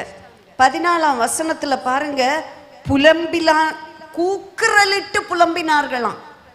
ஆண்டவர் வாக்கு பண்ணிட்டாரு, உனக்கு அந்த தேசம், சும்மா போய் பார்த்துட்டு வான்னு இவனுங்கள்ட்ட சொன்னா இவனுங்க எல்லாம் போயிட்டு வந்து என்ன செய்யறானுங்களாம்? கூக்குரலிட்டு ஒப்பாரி வச்சு அழுதோம் இல்லையா? நம்ம கூட ஆண்டவர் அப்படியெல்லாம் சொன்னாரு. என்ன நடக்குதுங்க? கூக்குரலிட்டு புலம்பினார்கள். முழுசும் அழுதாங்களாம். முழுசும் தூக்கம் வராம இருக்கிறீங்களா? இந்த ஒரே பிரச்சனையை நினைச்சு நடக்குமோ இல்லைன்னு சொல்லிட்டாங்க. முழுதும் அழுதாங்களாம். இவங்க எல்லாம் மோசேக்கும் ஆரோனுக்கும் விரோதமாக முறுமுறுத்தார்கள். சபையார் எல்லாரும் சொல்றாங்களாம், எகிப்து தேசத்திலேயே நாங்கள் செத்து இருக்கலாம், இங்க வந்து எங்களை சாகடிக்கிறியே, இப்ப நம்ம ஒண்ணு பண்ணுவோம், ஒரு தலைவனை நமக்குள்ளே ஏற்படுத்தி கொள்வோம், நம்ம எல்லாம் எங்க போயிடலாம்? எகிப்து தேசத்துக்கு. அங்க இருந்து இங்க வர்றதுக்கு புலம்புனானுங்க. இப்ப சொல்றானுங்க நம்ம எல்லாம் எகிப்து தேசத்துக்கே போயிடுவோம். 10 பேருங்க துர்ச்செய்தி சொன்னானுங்க. ஆனா 2 பேரு. எல்லாரும் கரங்களை தட்டுவோமா? நற்செய்தி சொல்லுகிற 2 பேர் இருந்தா போதுங்க. யாரெல்லாம் அவங்க? காலேபும் யோசுவாவும். பாருங்க, அப்பொழுது காலேபு 13ஆவது அதிகாரம் 30ஆவது வசனத்துல இவன் எல்லாம் சொல்றானுங்க, நம்ம ஒண்ணு செய்ய முடியாது. அவன் சொல்றான், நாம் உடனே போய் அதை சுதந்தரித்து கொள்ளுவோம், நாம் அதை எளிதாய் ஜெயித்து கொள்ளலாம். ஹல்லேலூயா. 2 விசுவாச வீரர்களுக்காக ஆண்டவரை ஸ்தோத்தரிக்கிறேன். 10 பேர் சொன்னா நம்ம மெஜாரிட்டி கூட சேர்ந்துக்கிடுவோம், அப்படிதானே? 10 பேர் சொல்லிட்டான், இனி நம்ம வார்த்தை எங்க எடுபட போகுது? இல்லைங்க, ஆண்டவர் உங்களோட இருந்தா நீங்க தான் மெஜாரிட்டி. ஆண்டவர் வார்த்தை உங்களோட இருக்குன்னா தைரியமா பேசணும். ஆண்டவர் சொல்லி இருக்கிறார், அவர் சொல்லி இருக்கிறாரே, அதுதான் விடாம சொல்லணும். ஆண்டவர் நிறைவேற்றுவார். ஹல்லேலூயா. என் வாழ்க்கையில் ஒரு எக்ஸாம்பிள் உங்களுக்கு சொல்றேன். என்னுடைய மகள் 12th ஸ்டாண்டர்ட் படிக்கும்போது அவள் ரொம்ப சிக்காயிட்டா. அதனால அவளால் படிக்க முடியல. அவளுக்கு எக்ஸாம் ஃபீஸ் கட்டுகிற அந்த நாட்களில் அவளுக்கு எக்ஸாம் ஃபீஸ் கட்ட வேண்டான்னு நாங்கள் முடிவு பண்ணிட்டோம். ஏன்னா அவள் பாஸ் பண்ணுறதே கஷ்டம், ரொம்ப சிக்கா இருக்கிறா அப்படின்னு சொல்லிட்டு ஒரு இரவு நேரத்தில் நானும் என் கணவனும் முடிவு பண்ணோம், இந்த எக்ஸாம் ஃபீஸை கட்ட வேண்டாம், அடுத்த வருஷம் அவளை படிக்க வைக்கலாம் அப்படின்னு சொல்லி முடிவு பண்ணிட்டு அடுத்த நாள் அவள் ஸ்கூல் கிளம்பி வரப்போ நான் தான் வீட்டில் இருந்தேன். அவளை பார்த்து சொன்னேன், ஒரு காரியம், நீ வருத்தப்படக்கூடாது. நாங்கள் இந்த வருஷம் உனக்கு எக்ஸாம் ஃபீஸ் கட்டல, நீ எக்ஸாம் எழுத வேண்டாம். அடுத்த வருடம் நீ நல்லா படித்து எழுதி, அவளுக்கு ஒரே ஆசை காருண்யா யூனிவர்சிட்டியில் படிக்கணும், அதுபடியே நீ படிக்க போகலாம் அப்படி நான் சொல்கிறேன். சொல்லும்போது அவள் முகத்தை பார்த்தா, அவள் கண்கள்லேருந்து கண்ணீர் வந்தது. உடனே என்ன செய்தான்னா, என் கையை விட்டுட்டு ரூமில் போய் முழங்காற்படியிட்டான். ஒரு 2-3 நிமிடங்கள் கண்ணீரோடு முழங்கால நின்றா. நான் வெளியே நின்று பார்த்து கொண்டே இருக்கிறேன். எனக்கு என்ன செய்வதுன்னு தெரில. எல்லாருமே டீச்சர்ஸுமே அதை தான் சொல்கிறாங்க, இவள் பாஸ் பண்ண மாட்டா, அவளை எழுத வைக்க வேண்டாம். ஃபர்ஸ்ட் ரேங்க் வாங்கி கொண்டிருந்தவள். ஆனால் அவளுடைய இந்த வியாதி நிமித்தமாக அப்போது ஓடி வந்து என் கையை பிடிச்சிட்டு சொன்னான், மம்மி, ஒவ்வொரு நாளும் நீங்கள் ஒரு வசனத்தை என்னை அறிக்கை பண்ண சொன்னீங்களே, அதுக்கு முடிவு இதுதானா? நான் காரில் போகும்போது 10 நிமிடம் ஒவ்வொரு நாளும் சொல்லுவேன், கர்த்தராகிய இயேசு கிறிஸ்துவினாலே ஜெயம் கொடுக்கிற பிதாவாகிய தேவனுக்கு ஸ்தோத்திரம். இதை நான் அவகிட்ட அறிக்கை பண்ண சொல்கிறேன். அவள் 10 நிமிடமும் கண்களை மூடி ஒவ்வொரு நாளும் அறிக்கை பண்ணியிருக்கிறாள். இப்போ நான் அவகிட்ட சொல்கிறேன், நான் பிரசங்கியாரு, நான் அவகிட்ட சொல்கிறேன், எக்ஸாம் எழுத வேண்டாம், நீ ஃபெயில் ஆகிடுவ. அவள் என்கிட்ட கேட்குறா, இதுக்கு தான் என்ன அறிக்கை பண்ண சொன்னீங்களா? இதுதான் அந்த வசனத்தை விசுவாசிக்க சொன்னீங்களா? ஜெயம் கொடுக்கிற பிதாவாகிய தேவனுக்கு ஸ்தோத்திரம்னு சொன்னீங்களே, இப்போ நான் ஜெயிக்க மாட்டேனா? கையை அப்படி தள்ளிட்டு சொன்னா, நான் எக்ஸாம் எழுதுவேன், நான் பாஸ் பண்ணுவேன், நான் காருண்யா யூனிவர்சிட்டியில் போய் ஜாயின் பண்ணுவேன் சொன்னா. இதுக்கு மேலே எனக்கு பதில் சொல்ல முடியல. அவளுடைய ஃபீஸை கட்டணும். ஈஸியாக இருந்துச்சுன்னு நினைக்கிறீங்களா? ஒவ்வொரு எக்ஸாமும் ஹாஸ்பிட்டல்லேருந்து அவளை தூக்கி கொண்டு போய் தான் நான் எங்கள் எக்ஸாம் எழுத வச்சோம். ஒரு மணி நேரம் 1.5 மணி நேரம் எக்ஸாம் எழுதுவாள். அதுக்கு மேலே எழுத முடியாது. வீட்டில் கொண்டு திருப்பி அட்மிட் பண்ணுவோம். இப்படி தான் எல்லா எக்ஸாமும் எழுதுனா. ஆனால் பாஸ் பண்ணுனா. காருண்யா யூனிவர்சிட்டியில் போய் படிக்க உதவி செய்தார். ஆண்டவர் வேலையை கொடுத்தார். இன்றைக்கு 2 பிள்ளைகளோடு அவள் வேலையும் செய்து ஆண்டவர் ஊழியத்தையும் செய்கிறாள். ஹல்லேலூயா. எதற்கு இதை சொல்கிறேன்னா, உங்களை உற்சாகப்படுத்தும்படியாக சொல்கிறேன். தளர்ந்து போய் வந்திருக்கலாம் நீங்கள். ஒரு நாளும் ஆண்டவர் வார்த்தை பொய் சொல்லாது, அது சொன்னதை நிறைவேற்றும். ஹல்லேலூயா. 10 பேர்ல 100 பேர் எதிராக இருக்கட்டு பாருங்க, ஊழியர்களாகிய நாங்கள் அவளுடைய சூழ்நிலைக்கு ஒத்து போனோம். ஆனால் என் மகளுக்குள் இருந்த விசுவாசம் அன்னைக்கு சூழ்நிலைக்கு மேலே பேச வைத்தது. அன்றைய தகப்பனார் அவளுடைய 3 வயசுலேருந்து அவளுக்கு ஊட்டினது விசுவாசத்தை தான். ஒவ்வொரு நாளும் சாப்பிடும்போது அவளுக்கு விசுவாசத்தை சொல்லி கொடுத்தாங்க. இன்றைக்கும் அவள் அதை விடாமல் இருக்கிறாள். அன்பான தாய்மாரை பார்த்து சொல்கிறேன், உங்கள் பிள்ளைகளுக்கு எதை ஊட்டுவீங்களோ இல்லையோ, விசுவாசத்தை ஊட்டுங்க. தீமோத்தேவின் தாய் பாட்டிக்குள்ள இருந்த விசுவாசம் தீமோத்தேயுக்குள்ள போனது போல உங்களுக்குள் இருக்கிற விசுவாசம், அவிசுவாசம் இல்லை, அவிசுவாச வார்த்தைகள் அல்ல, விசுவாசம் உங்கள் பிள்ளைகளுக்குள் கடந்து செல்லட்டும். ஹல்லேலூயா. 10 பேர் எதிரா பேசினா, இவங்க 2 பேரும் சொல்றாங்க, நாம் உடனே போய் சுதந்தரித்து கொள்ளலாம். பெரிய பட்டணம் தான், ராட்சதர்கள் தான், இவங்க சொல்ற மாதிரி நம்ம வெட்டுக்கிளிகள் தான். ஆனால் நாம் அதை எளிதாய் ஜெயித்து கொள்ளலாம். ஹல்லேலூயா. 14வது அதிகாரத்துல பாருங்க, திரும்ப சொல்றானுங்க, கர்த்தர் நம்மேல் பிரியமாய் இருந்தால் அந்த தேசத்தை நமக்கு கொடுப்பார். கர்த்தருக்கு விரோதமாக அவிசுவாச வார்த்தைகளை சொல்லும் போது நீங்க ஈஸியா நினைக்கிறீங்க. அந்த வார்த்தைகள் என்ன தெரியுமா? கர்த்தருக்கு விரோதமான கலகத்தை உண்டாக்குகிறது. அன்பான தேவ பிள்ளைகளே, பெரிய பாவம்னு விபச்சார பாவம், வேசித்தனத்தை தான் நம்ம சொல்றோம். இன்றைக்கு அவிசுவாச வார்த்தைகளை பேசுகிற உங்களுக்கு ஒரு எச்சரிப்பை சொல்றேன். கர்த்தருக்கு விரோதமாக கலகத்தை பண்றோம், மறந்து போகாதீங்க. கர்த்தர் சொன்ன வார்த்தைகளை எழுதி வச்சுக்கோங்க. இன்றைக்கு எனக்கு என்னோடு இதை பேசினாரு. ஒவ்வொரு நாளும் அறிக்கை பண்ணுங்க, ஆண்டவர் எனக்கு செய்ய போகிறா, ஆண்டவர் என் குடும்பத்தில் இதை செய்ய போகிறா, என் சபையில் இதை செய்ய போகிறா, என் தேசத்தில் இதை செய்ய போகிறா, என் பிள்ளையின் வாழ்க்கையை மாற்ற போகிறார். ஹல்லேலூயா. ஒரு நாளும் சூழ்நிலையை பார்த்து பேசாதீங்க. தயவு செய்து சொல்றேன், அன்போட சொல்றேன். இன்றைக்கு அந்த 2 பேரை போல மைனாரிட்டி தான். 2 பேர் சொல்றானுங்க, நாம் போய் சுதந்தரிக்க போகிறோம், நீங்க பயப்பட வேண்டியதில்லை. நம்ம வெட்டுக்கிளிகளை போல இருக்கிறோம், ஆனா ராட்சதனா இருக்கிற அவன் நமக்கு இரையாக போகிறான். ஹல்லேலூயா. இன்னைக்கு உங்களை பயமுறுத்துகிற சில காரியங்களை ஆண்டவர் உங்களை பார்த்து சொல்றாரு, உங்கள் கீழே கொண்டு வர போகிறார், உங்கள் காலின் கீழே கொண்டு வரப்போகிறார். உங்கள் குடும்பத்தை பயப்படுத்துகிற சில காரியங்கள், பல வருடங்களாக அடிமைப்படுத்தி கொண்டிருக்கிற சில காரியங்களில் ஆண்டவர் விடுதலையை தரப்போகிறார். விசுவாசிக்கிறீர்களா? விசுவாசிக்கிறவங்க மட்டும் ஆமேன் சொல்லுங்களேன்.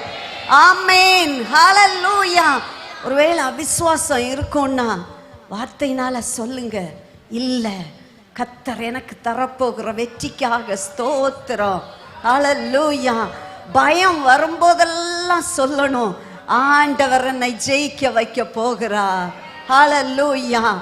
என்னுடைய 10 வயதுல திடீரென்று என்னுடைய ஒரு கால் வேதனை ஆரம்பித்தது. 10 வயது, நான் 5th ஸ்டாண்டர்ட் படிச்சுட்டு இருக்கிறேன். வலி எடுத்தது, 1 வாரம் தாங்க முடியாத வலி. அதன் பிறகு என்னால் கால் ஊன முடியல, படுக்க வச்சிட்டாங்க. எண்ணெயை போட்டு ஜாம் பண்ணிகிட்டே இருக்கிறாங்க. அந்த கால் ஒரு மாதங்கள் கிட்ட நான் படுக்கையில் ஆகிட்டேன். அப்போ அந்த கால் சூம்பினது போல, ஏன்னா படுக்கையிலே இருக்கிறதுனால அது இரத்த ஓட்டம் இல்லாமல் அந்த நிலைக்கு வந்து விட்டது. ஒரு நாளில் எங்கள் பக்கத்து வீட்டில் ஒருத்தங்க வந்து, நான் தூங்குறேன்னு சொல்லி நினச்சி எங்கள் அம்மாட்ட பேசிகிட்டு இருக்காங்க.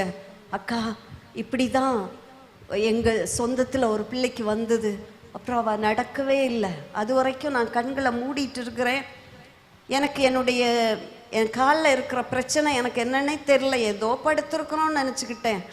இவங்க சொன்ன உடனே பயம், அழுக, ரொம்ப அழுதுட்டேன். அவங்க போன பிறகு நான் படுத்துட்டு அழுதுகிட்டே இருக்கிறேன். எனக்கு பெரிய விசுவாசம் அதெல்லாம் அப்போ இல்லை. என்னுடைய தகப்பனார் என் பக்கத்தில் வந்தாங்க. ஏன் அழுகிறேன்னாங்க. நான் சொன்னேன், அப்பா இந்த அக்கா அப்படி சொல்லிட்டு போகிறாங்கப்பா. அப்பா கேட்டாங்க, நீ விசுவாசிக்கிறியா? அவ சொன்ன வார்த்தையை விசுவாசிக்கிறியா, இல்லை ஆண்டவர் உனக்கு சுகம் தருவாருன்னு விசுவாசிக்கிறியா? நான் சொன்னேன், அப்பா நான் ஆண்டவரை விசுவாசிக்கிறேன்ப்பா. அப்பா சொன்னாங்க, எலும்பு நீ நட. நான் சொல்றேன், அப்பா எனக்கு நடக்க முடியாது, கால் அவ்வளோ வேதனைப்பா, உங்களுக்கு தெரியும் நான் எவ்வளோ நாளா. நீ விசுவாசிக்கிறேன்னு சொல்றல்ல, நீ எலும்பு, நான் கை பிடிக்கிறேன். கரத்தை பிடிச்சாங்க, நடக்க ஆரம்பிச்சேன். அன்னைக்கு நடந்தது இன்றைக்கு வரைக்கும் நடக்கிறேன். ஹல்லேலூயா. உங்களை தைரியப்படுத்தும்படியா சொல்றேன். இந்த முதல் நாளில் நீங்க என்ன எதிர்பார்ப்போடு வந்தீங்க எனக்கு தெரியாது. பரிசுத்த ஆவியானவர் இதை சொல்லும்படி சொல்கிறதுனால சொல்றேன். 10 பேரோட சேர்ந்து அவிசுவாச வார்த்தைகளை சொல்ல வேண்டாம். 2 பேரா இருந்தாலும் 1 ஆளா இருந்தாலும் கர்த்தர் என்னோடு இருக்கிறார், அவர்களுக்கு நாம் பயப்பட வேண்டியது இல்லை. ஹல்லேலூயா. அவர்களை காத்த நிழல் அவர்களை விட்டு விலகி போயிட்டு, பாத்தீங்களா? அவர்களோட கர்த்தர் இல்லைங்க, நம்மோட உங்களுக்கு விரோதமா எழும்பி நிற்கிற கூட்டத்தோடு கர்த்தருடைய கரம் இல்லை. உங்களோட கர்த்தர் இருக்கிறார், அவருடைய கரம் இருக்கிறது, அவருடைய பாதுகாவல் இருக்கிறது. ஹல்லேலூயா. இன்னும் சிலருக்கு சந்தேகம் அப்படி பொங்கி வருது. என்ன இவங்க சொன்னாலும் இதை விட பெரிய பிரசங்கத்தை எல்லாம் நாங்கள் கேட்டுருக்குறோம், ஆனால் எங்களுக்கு ஒன்றும் நடக்காது அப்படி நினைக்கிறீங்களா? இல்லை. இன்றைக்கு யாரெல்லாம் விசுவாசிக்கிறீங்களோ வீட்டில் போய் நடந்து நடந்து சொல்லுங்க, என் தேவன் சொன்னதை நிறைவேற்றுவார், அவர் பொய் சொல்ல மாட்டார். அவர் கொடுத்த தரிசனங்கள் முன்னால் இருக்கட்டும். ஒரு நாளும் இந்த குழியோ சிறைச்சாலையோ உங்களை தள்ளிட்டு போகக்கூடாது. எதுதான் உங்களை முன்ன கொண்டு போகணும்? கர்த்தர் கொடுத்த தரிசனம் மறந்து போச்சுன்னு சொல்றீங்களா? ஆண்டவர் இன்றைக்கு நினைப்பூட்டுகிறார். அநேகருடைய வாழ்க்கையில தரிசனங்களை பார்த்தீங்க, ஆனா சூழ்நிலை மாறின போது நீங்கள் தரிசனத்தை மறந்து போனீர்கள். இந்த காலை வேளையில பரிசுத்த ஆவியானவர் அந்த தரிசனத்தை திரும்ப உங்கள் முன்பதாக கொண்டு வருகிறார். சீக்கிரத்தில் அது நிறைவேற போகிறது. ஹல்லேலூயா. இந்த 2026 கர்த்தர் உங்களுக்கு கொடுத்த தரிசனங்களின் நிறைவேறுதலின் ஆண்டாய் மாற போகிறது பிரியமானவர்களே. ஹல்லேலூயா. இந்த 2 பேர் ஆண்டவர் சொன்ன வார்த்தைக்காக நின்றார்கள். இந்த நேரத்தில் ஒரே ஒரு தாய், இவர்களை குறித்து நீங்க கேட்டிருப்பீங்க, கண்டிப்பா இந்த செய்தி நீங்க கேட்டிருக்கலாம். ஆனாலும் என் உள்ளத்தில் ஆண்டவர் போட்ட வார்த்தைகளை நான் உங்களுக்கு பேசுகிறேன். அது வேற யாரும் இல்லை. நீங்க யாரா நினைக்கிறீங்க? விசுவாச தாய் அப்படின்னா நிறைய சாமுவேலின் தாய், அவங்களும் விசுவாச தாய் தான், இல்லைன்னு சொல்லல. சாராள், தெபோராள், நான் நினைக்கிற தாய் வேற. நான் இதெல்லாமே விசுவாச தாய், ஒன்று தவறு இல்லை. நான் சொல்றது இன்னைக்கு மோசேயின் தாயை குறித்து சொல்ல விரும்புகிறேன். மோசேயின் தாயின் பேர் என்ன? யோகபேத். யோகபேத் தாயின் பெயர் எங்க இருக்குதுன்னா, யாத்ராகமம் 6வது அதிகாரம் 20வது வசனத்துல நம்ம பார்க்கிறோம். அவளுடைய பெயரை பார்க்கிறோம். உங்களுக்கு எல்லாருக்கும் சம்பவம் தெரியும். வேகமாக நான் உங்களுக்கு சொல்றேன். யாத்ராகமம் 1வது அதிகாரத்திலிருந்து நான் உங்களுக்கு சின்ன சின்ன காரியங்களை வேகமாக சொல்லி முடிச்சிடுறேன். இஸ்ரவேல் ஜனங்கள் 70 பேராக எகிப்துக்கு வந்தார்கள். அங்கே அவங்களுக்கு ஒரே நம்பிக்கை யார் இருந்ததுன்னா, யார் இருந்தது? எகிப்தில் வந்தப்போ அவர்களுடைய ஒரே நம்பிக்கை யாரு? யோசேப்புங்க. ஏற்கனவே யோசேப்பு வந்துட்டான் இல்லையா, எகிப்தில் தானே இருக்கிறான். இப்போ இஸ்ரவேல் ஜனங்கள்ல 70 பேர், யோசேப்புடைய உடன் பிறந்தவர்கள் எல்லாரும் சேர்ந்து 70 பேர். இவனுங்களுக்கு ஒரே நம்பிக்கை, யோசேப்பு அங்கே பெரிய ஆளாக இருக்கிறான், எங்களுக்கு தானியங்கள் எல்லாம் கொடுத்தான், இப்போ அவன் தான் அதிகாரியாக இருக்கிறான், நம்பிக்கையில் வந்துட்டானுங்க. யோசேப்பு மரித்து போனான். யோசேப்பை அறியாத ஒரு ராஜன் அங்கே வந்தான். யோசேப்பை தெரியாது. நம்ம ஒருத்தரை நம்பி போனோம், அவர் போயிட்டாரு. அவர் இல்லைன்னா நமக்கு யாருமே சலுகை காட்ட மாட்டாங்க இல்லையா? அந்த ஆள் போயிட்டாரு, இவன் எவனோ யாரோ அப்படின்னு நினச்சிக்குவான். அதே மாதிரி இந்த ஜனங்களுக்காக யாரும் இல்லை. இப்போ இங்க வந்த 70 பேர் பெருக ஆரம்பிச்சிட்டான், திரள் கூட்டம். இப்போ அந்த புதிய ராஜா சொல்றான், இவனுகளை விட்டு வைக்க கூடாது, இவனுகளை எப்படியாவது பெருக விடக்கூடாது. இவனு ரொம்ப ஸ்ட்ராங் ஆயிட்டானுங்க. அதுல நிறைய காரியம் சொல்லப்பட்டு இருக்கிறத நான் வார்த்தையில உங்களோடு அதை சொல்றேன். முதல்ல பெருகாத படிக்கு அப்படின்னு சொல்றாங்க. அந்த அதிகாரத்தை நீங்க பிறகு போய் வாசிங்க, 1வது அதிகாரம். அடுத்தது தேசத்தை விட்டு புறப்படாத படிக்கு, பாருங்க, ஒடுக்கும் படிக்கு. இதெல்லாம் பிசாசு செய்கிற தந்திரம். இன்னைக்கு உங்களுக்கு எதிராக உங்கள் குடும்பம் பெருகாத படிக்கு, தேசத்துல தேவ ஜனம் பெருகாத படிக்கு பிசாசு என்ன செய்வான்? தந்திரமா வேலை செய்வான். அவன் சொல்றான், இதெல்லாத்துக்கும் நாம் ஒரு உபாயம், ஒரு தந்திரம் செய்யணும். இங்க இருக்கீங்களா? ஆமென், ஹல்லேலூயா. நீங்க ரொம்ப நல்லா கவனிக்கிறீங்க, எனக்கு ரொம்ப சந்தோஷம். கொஞ்சம் இன்னும் கொஞ்சம் கூட நல்லா பார்த்துட்டீங்கன்னா உங்களுக்கு நீங்க இன்னைக்கு சுதந்திரித்து போக போறீங்க. ஹல்லேலூயா. அவங்க பெருகாதபடி உபாயம் பண்ணாங்க, ஆனா பெருகிட்டே இருக்கானுங்க. 70 பேர்ல இருந்து 20 லட்சம் புருஷர்களாம், அவ்வளவு பேரா பெருகிட்டானுங்க.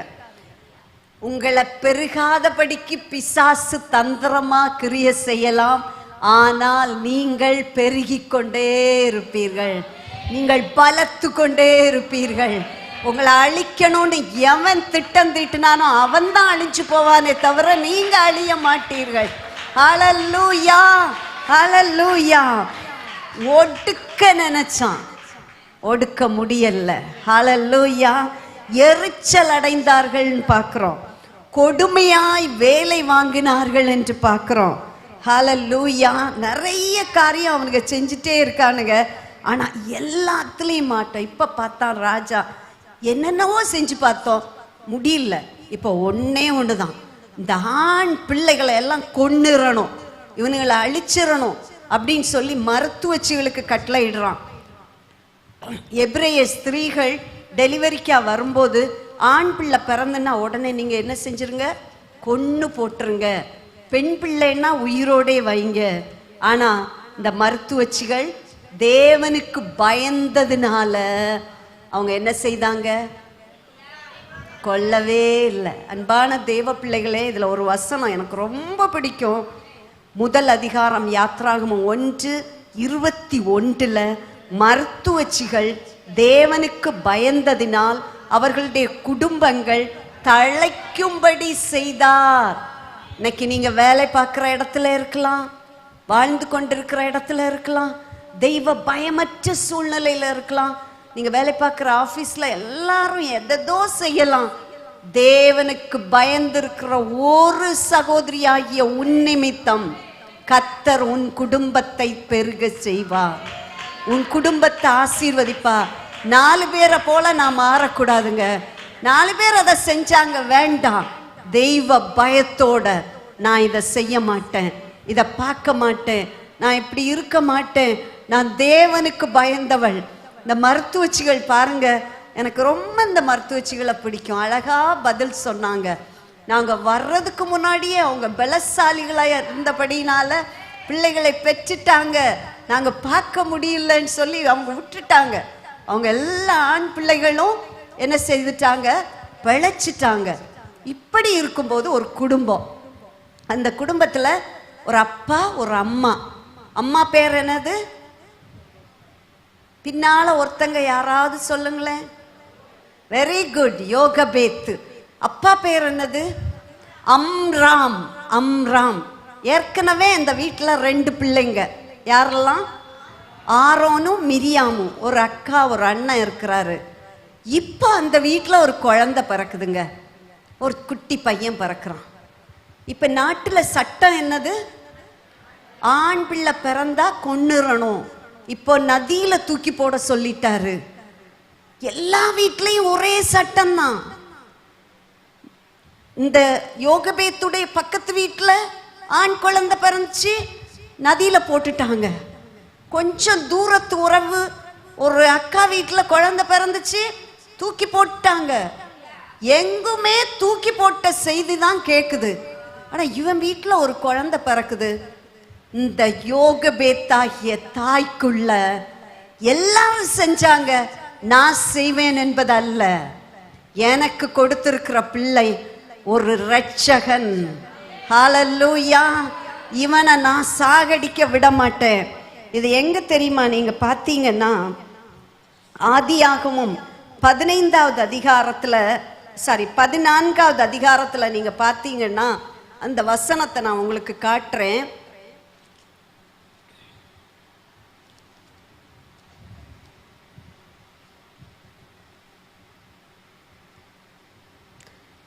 ஆதியாகமம் 15:16 4ஆம் தலைமுறையிலே அவர்கள் இவ்விடத்துக்கு திரும்ப வருவார்கள். எகிப்திலிருந்து 4ஆம் தலைமுறை. அப்போ இத ஒருவேளை என்னுடைய கற்பனை, யோகபேத்துக்கு அவங்க பிதாக்கள் சொல்லியிருக்கலாம், நம்ம இப்ப அடிமையா இருக்கிறோம், 4வது தலைமுறையில நம்ம அங்கிருந்து வந்ததுலேருந்து 4வது தலைமுறையில நம்ம திரும்ப போவோம். அவ கணக்கு பார்த்தா இந்த மோசேயுடைய தலைமுறை 4வது தலைமுறை. ஆகவே இந்த 4வது தலைமுறையில நம்ம திரும்ப போகிறோம்.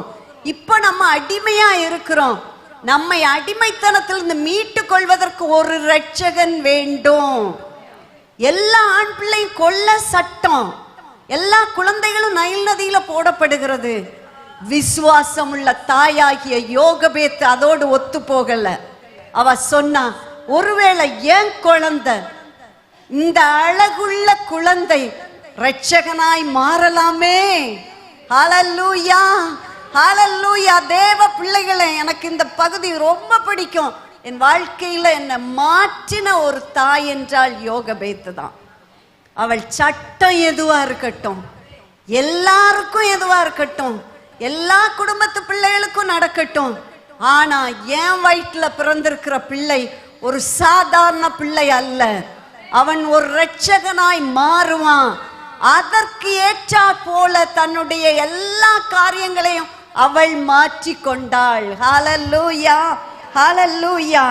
எல்லா குழந்தைகளையும் நைல் நதியில போட்டாலும் யோகபேத்துடைய விசுவாசம் அதற்கு சம்மதிக்கலைங்க. முதலாவது அவ என்ன செய்கிறான், வேகமா வார்த்தையில சொல்லுகிறேன். 2வது அதிகாரத்துல அவ 2வது வசனத்துல, அது அழகுள்ளது என்று கண்டு, அந்த குழந்தைய அவ பார்க்கும்போது அவ உள்ளத்துல, இந்த குழந்தை சாதாரண குழந்தை அல்ல, எபிரேய குழந்தைகள் எல்லா குழந்தைகளை போல அல்ல, இந்த குழந்தைக்குள்ள ஒரு தெய்வீக அழகு காணப்படுகிறது. என் குழந்தையா இருந்தாலும் இது ஒரு வித்தியாசமான குழந்தை. இன்னைக்கு உங்க பிள்ளைகளை நீங்க எப்படி பாக்குறீங்க சொல்லுங்க? உங்க பிள்ளைகளை எப்படி பாக்குறீங்க? ஏதோ பெத்துட்டீங்க, பெத்ததுக்கு வளர்த்து சிரிக்கிறீங்க. சில அம்மாமார் அப்படிதான் சொல்லுவாங்க, என்னவோ பெத்துட்டேன், வளர்க்கணும் இல்லை, ஏதோ கொடுக்குறேன், சாப்பாடை கொடுக்குறேன், தின்னட்டும். அப்படி இல்லை. இன்னைக்கு அவன் தருதலையா இருந்தாலும், ஹalleluya, இன்னைக்கு அவன் மோசமானவனா இருக்கலாம், இன்னைக்கு கீழ்ப்படியாதவனா இருக்கலாம். ஒவ்வொரு நேரம் அவனை பார்க்கும்போது ஆண்டவர் சொன்ன வார்த்தையை சொல்லுங்க, ஹalleluya. கர்த்தர் இவனை என் குடும்பத்துக்கு ஒரு மீட்பாய் தந்திருக்கிறார். என் சந்ததியில இவன் வேறு பிரிக்கப்பட்டவன். நீங்க எதை சொல்றீங்களோ அப்படிதான் அவன் ஆவாங்க.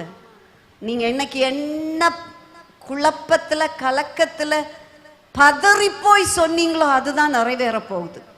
இன்னைக்கு இயேசுவின் நாமத்தினால அதை கேன்சல் பண்ணுங்க. இதுவரைக்கும் தப்பா சொல்லிட்டேன், என் பிள்ளைய குறித்து ஏதோ கொஞ்ச நாள் வளர்த்து எவன் கையிலையாவது கொடுக்கிறதுக்கு உனக்கிட்ட கடவுள் கொடுக்கலைங்க. ஹalleluya. அவனை பரிசுத்தமுள்ள சந்ததியாக, விசுவாசமுள்ள சந்ததியாக. எனக்கு 2 பேர குழந்தைகள், ரெட்டை பிள்ளைகளா பிறந்ததுனால அந்த பிறந்த நாட்கள்ல எல்லாம் ரொம்ப கடினமா இருந்தது வளர்க்குறதுக்கு. ஒரு ஆணும் ஒரு பொண்ணும். 2 வருடம் அந்த பிள்ளைகளோடே வாழ்க்கை எனக்கு இருந்தது. ஆனா ஒவ்வொரு நாளும் ஆண்டவர்கிட்ட சொல்லுவேன், ஆண்டவரே இது ஒரு சாதாரண சந்ததி அல்ல, உமக்கென்று சாதிக்கிற சந்ததி ஆண்டவரே, இவர்கள் அப்படிதான் நான் வளர்க்குறேன் ஆண்டவரே. ஒவ்வொரு நாளும் எடுத்து வச்சு வளர்த்த. இன்னைக்கு 11 வயது முடிந்தது பிள்ளைகளுக்கு. அவர்களுக்குள்ள இருக்கிற தெய்வீக குணங்களை பார்க்கும்போது என் ஆண்டவர் எவ்வளவு நல்லவர். ஹalleluya, ஹalleluya. இன்னைக்கு சோர்ந்து போகாதீங்க. என் பிள்ளைகள் இப்படி இருக்காங்களே அக்கா, உங்க பிள்ளைலாம் நல்லா இருக்கும் அப்படி நினைக்காதீங்க.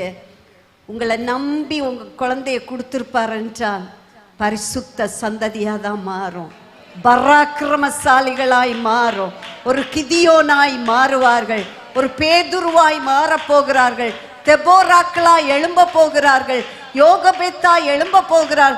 ஒவ்வொரு நாளும் பார்க்கும்போது அப்பா மூஞ்சில எல்லாம் இருக்குது அப்படி சொல்லாதீங்க.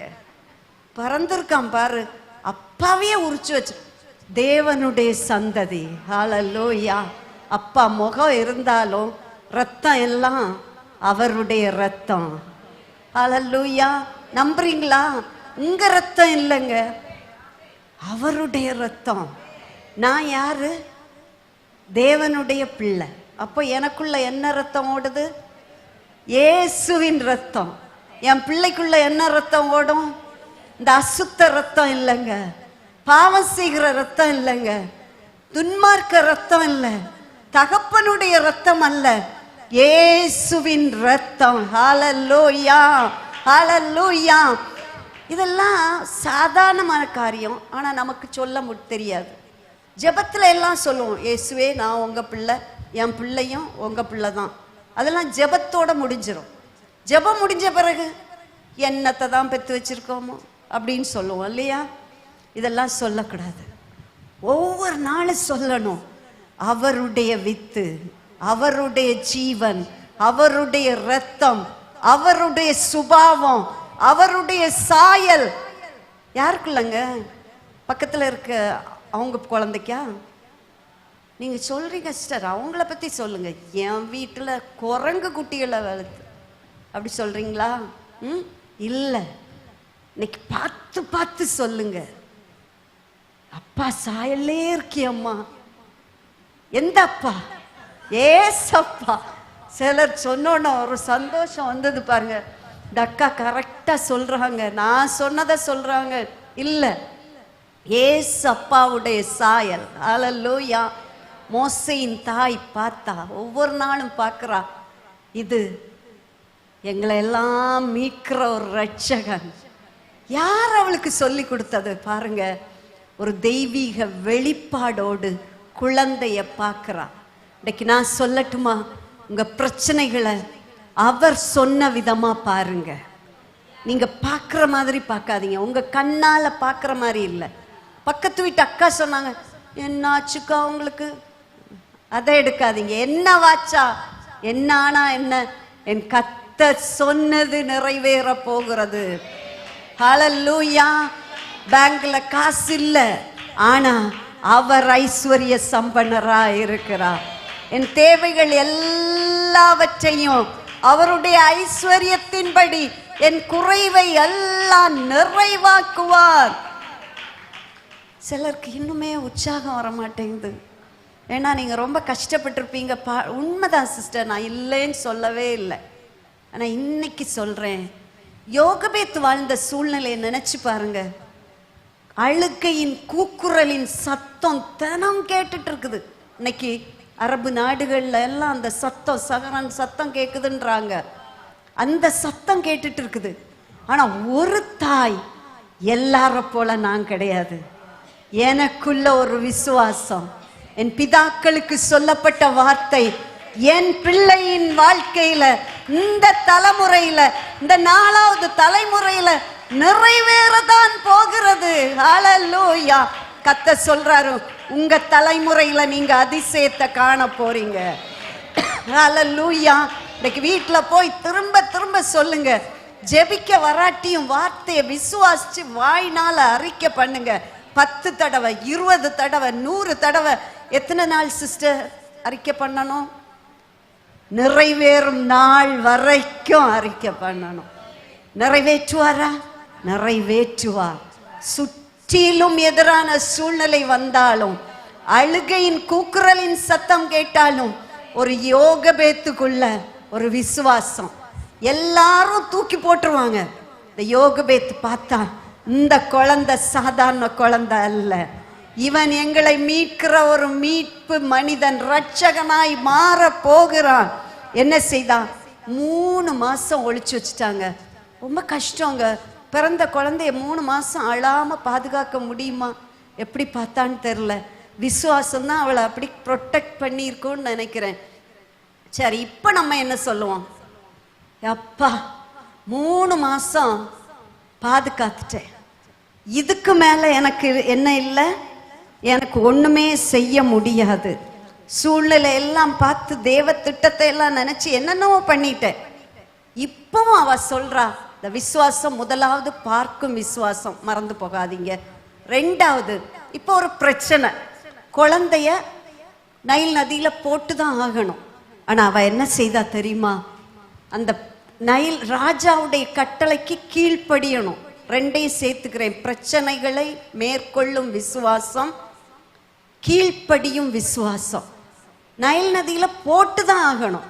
ஆனா அன்பான தேவ பிள்ளைகளே, உங்களுக்கு ஒரு நல்ல செய்தி சொல்றேன்.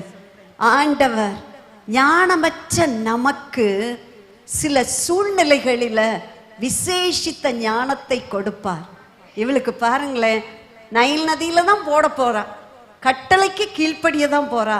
ஆனா ஒரு பெட்டி செஞ்சு உள்ளும் புறமும் கீழ் பூசி குழந்தை அதுல வச்சு நைல் நதியில போட போறா. நைல் நதியில என்ன இருக்குமா? முதலைகள் இருக்கும்னு சரித்திரம் சொல்றாங்க. அதனாலதான் ராஜா நைல் நதியில போட சொல்றாரு. போட்ட உடனே முதலைகள் சாப்பிட்ரும். இவ அதோட முடிக்கலங்க. அவளுடைய விசுவாசத்தை பாருங்க. அந்த நதியில பார்வோனுடைய குமாரத்தி குளிக்க வருவா. குமாரத்தி குளிக்க வர்ற இடம் முதலைகள் இருக்குமா? இல்லாத ஒரு இடத்துல தானே அவ குளிப்பா. அதையும் பார்த்துருக்கிறா. அப்ப இந்த இடத்துல என் குழந்தைய விட்டா முதலைகள் இருக்காது. எப்படிப்பட்ட ஒரு கிரியேட்டிவ் மைண்ட் பாருங்களேன். என்ன ஒரு அறிவு. யோகபேத்துக்காக ஒரு தடவை கூட கரங்களை தட்டுவோமா? இவ என்ன நினைக்கிறா? அந்த இடத்துல போய் குழந்தைய விடுவோம். ஹல்லேலூயா. அழகா கொண்டு போய் பார்வோனுடைய குமாரத்தி எங்க குளிக்க வர்றாளோ அங்க விட்டுட்டா. விட்டுட்டு அதோட விடல. கடவுள் நீர் விட்ட வழி, இனி நீயே பார்த்துக்கோங்க அப்படின்னு சொல்லல. அவளுக்குள்ள விசுவாசம் இதோட முடிஞ்சு போகல. என் குழந்தை எப்படி ரட்சகனாய் மாற போகிறான். உள்ளுக்குள்ள ஒரு பயம் இருந்திருக்கும். ராஜாவுடைய கட்டளை குழந்தைய கொல்லணும், நதியில போடணும். இந்த குழந்தைய பார்த்த உடனே பார்வோன் குமாரத்தி என்னதான் சொல்லுவா? இது எபிரேய குழந்தை தான், அதுதான் நைல் நதியில வந்திருக்கு. சேவர்களை பார்த்து எடுத்துட்டு போங்கப்பா, உடனே கொலை செய்யுங்க, அதுதான் சொல்லும். ஆனா என்ன அருமையான தாய், என்ன விசுவாசம். மகளை பார்த்து சொல்றா, நீ ரெடியா நின்னுக்கோ. பார்வோனின் குமாரத்தி இதை பாப்பா. அவ பார்த்து அதை பார்க்கும்போது நீ போய் சொல்லிரு, இதை வளர்ப்பதற்கு ஒரு தாயை நான் கொண்டு வர்றேன். அவளுடைய விசுவாசத்தை பாருங்க. அங்க முட்டுப்புள்ளி, அதோட ஃபுல் ஸ்டாப் இல்லைங்க. பின்தொடருகிற விசுவாசம். ஹல்லேலூயா. உடனே அதே மாதிரி கொண்டு விட்டா. பார்வோனின் குமாரத்தி குளிக்க வர்றான். குழந்தையின் சத்தத்தை பார்க்கிறா. குழந்தை அழகுள்ளதுன்னு பார்த்து உடனே எடுக்கிறா. உடனே மிரியாம் ஓடி வர்றா. இதை வளர்ப்பதற்கு ஒரு தாயை நான் கூட்டிட்டு வரவா? உடனே கூட்டிட்டு வா. தாய் வருகிறா, பிள்ளைய கொடுக்கிறா. எங்க பிள்ளையை கொல்ல சட்டமிட்டாளோ அந்த வீட்டிலிருந்து பிள்ளையை வளர்ப்பதற்கான பணம் எல்லா செலவு நான் சம்பளம் தருகிறேன். ராஜகுமார்த்தியோட குழந்தை எப்படிங்க வளரும்? கஞ்சி குடிச்சிட்டா வளர்ந்துருக்கும்? ராஜ போஜனங்கள், ரொம்ப நியூட்ரிஷியஸ் ஃபுட்டு, ஹெல்த்தி ஃபுட்டு, ரொம்ப ரிச் ஃபுட்டு. ட்ரெஸ் எப்படி இருந்திருக்கும்? சாதாரண அம்ராம் யோகபேத் வீட்டுக்குள்ள ஒரு ராஜகுமாரன் வளர்ந்து கொண்டு இருக்கிறான். ஹல்லேலூயா. இது எதனாலங்க? எதனால? எதனால? ஒரு தாய்க்குள்ளிருந்த விசுவாசங்க. இன்றைக்கு உங்களுக்குள் இருக்கிற விசுவாசம் உங்கள் சந்ததிய பெரியவர்களாக்க போகிறது. நீங்கள் இன்றைக்கு பரிதபித்து கொண்டிருக்கிற சில காரியங்களில இந்த மாதத்துல கர்த்தர் மாற்றத்தை தரப்போகிறார். நீங்க நொந்து போய் உடந்து போய் தளர்ந்து போய் கொண்டு இதை அப்படியே வச்சிட்டு இருக்கீங்க. இதை மட்டும் ஆண்டவரை என்னன்னா பார்த்துக்கும், இனி எனக்கு முடியாது. ஆண்டவர் சொல்றாரு, உனக்குள்ள ஒரு விசுவாசத்தை தருகிறேன். நீ பார்க்கிற பார்வையே வேற மாதிரி இருக்கணும். நீ இன்னைக்கு பார்க்கிற மாதிரி பார்க்காத. உன் கையில இருக்கிற பணத்தை எண்ணிக்கிட்டே இருக்காத. கர்த்தர் சொன்ன வார்த்தையை சொல்லு. உன் குடும்பத்தின் நெருக்கத்தை பார்க்காத. குடும்பத்தில் ஆண்டவர் தரப்போகிற விடுதலைக்காக ஆண்டவரை ஸ்தோத்தரி. பிள்ளையின் வாழ்க்கையில தருகிற மாற்றத்துக்காக ஆண்டவரை ஸ்தோத்தரி. முதலாவது அந்த பிரச்சனையை ஆண்டவர் பார்க்கிற விதமாய் பார்ப்பதற்கு கண்களை திறக்கும்படி ஆண்டவர்கிட்ட கேளு. எலிசா தீர்க்கதரிசி சொன்னா, இவன் பார்க்கணும் ஆண்டவரே, இதை அவன் பார்க்கும்படிக்கு அவன் கண்களை திறந்தருளும். இன்னைக்கு கர்த்தர் உங்கள் கண்களை திறப்பாராக. ஹல்லேலூயா. சூழ்நிலை பிரச்சனை இன்னைக்கு பார்க்கிறபடி பாராதபடி ஒரு தூர பார்வை, ஒரு விஷன், ஒரு ஆண்டவர் சொன்னதின்படியே பார்க்கணும். சிலருக்கு ஆண்டவர் என்ன வாக்குத்தத்தம் கொடுத்தாலும் தரிசனம் கொடுத்தாலும் நினைக்கவே மாட்டோம். இன்னைக்கு எப்படிங்க, இன்னைக்கு எங்க வீட்டில் இப்படி, இன்னைக்கு அவர் சொன்னாரு, இன்னைக்கு இவர் சொன்னாரு, எங்க அக்கா சொன்னா, எங்க மாமியார் சொன்னா. மாமியார் சொன்னதை கர்த்தர் சொன்னதை காட்டியும் தூக்கிட்டு இருக்கிற நிறைய சகோதரிகள். ஹல்லேலூயா.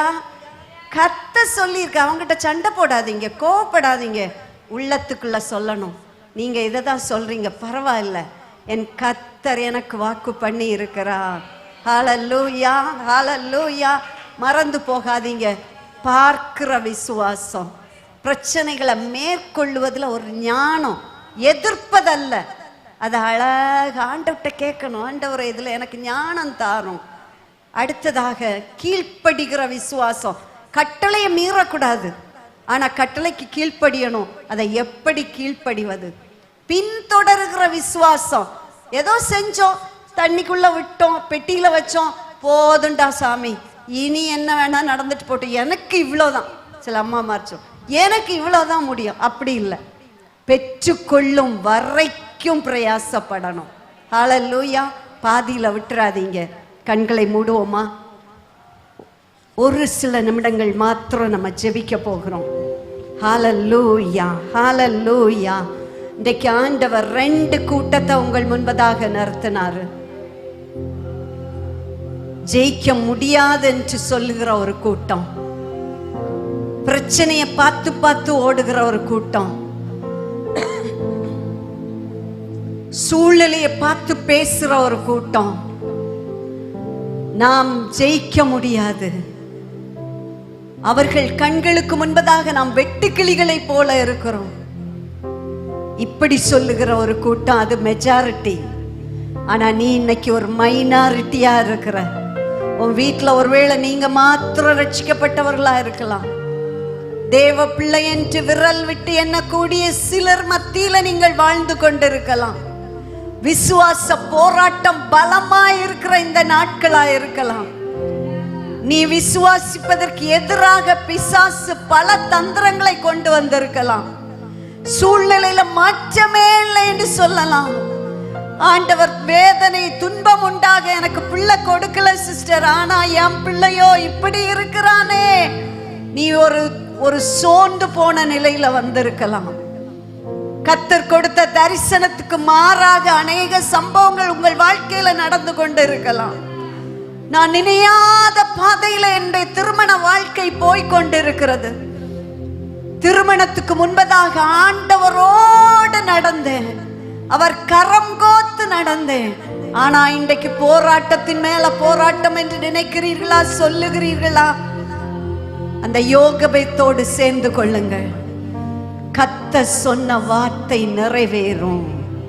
ஹல்லேலூயா, ஹல்லேலூயா. எல்லாரும் இந்த நேரத்தில் உங்க வலது கரத்தை உயர்த்தி, அவிசுவாச வார்த்தைகள் அல்ல, விசுவாச வார்த்தைகளை சொல்லுங்க. உங்க இப்ப நீங்க சந்திக்கிற பிரச்சனைக்கு, இப்ப நடக்கிற போராட்டத்துக்கு, உங்க வாழ்க்கையில வந்த தோல்விக்கு எதிராக ஆண்டவர் தந்த தீர்க்க தரிசன வார்த்தைகளை சொல்லுங்க. நான் ஜெயிக்க போகிறேன். கர்த்தர் எனக்கு ஜெயத்தை தரப்போகிறா, எனக்கு சுகத்தை தரப்போகிறா. என் குடும்பம் ஒரு ஆவிக்குரிய குடும்பமாய் மாறப்போகிறது. என் பிள்ளைகள் அற்புதங்களாகவும் அடையாளங்களாகவும் இருக்க போகிறார்கள். என் சந்ததி மேல ஆண்டவர் ஆசீர்வாதத்தை ஊற்ற போகிறா. என் பிள்ளைகள் பலவான்களாய் மாறப்போகிறார்கள். ஹல்லேலூயா. கர்த்தரை சேவிக்கிற ஒரு சந்ததி என் குடும்பத்தில் வரப்போகிறது. தலைமுறை தலைமுறையாக ஆண்டவருடைய சந்ததி என்று சொல்ல போகிறது.